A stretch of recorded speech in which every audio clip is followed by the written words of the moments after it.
حيت عبابو كان مكلف بالبقاء في القصر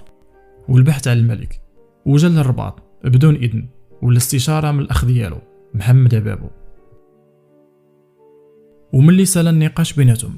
غيهدأ عبابو الوضع، وغيطلب من محمد عبابو باش يتصل بالليوتنون كولونيل سعد الفيلالي ويطلب منه يخلي فيلق المدرعات رهن إشارة عبابو،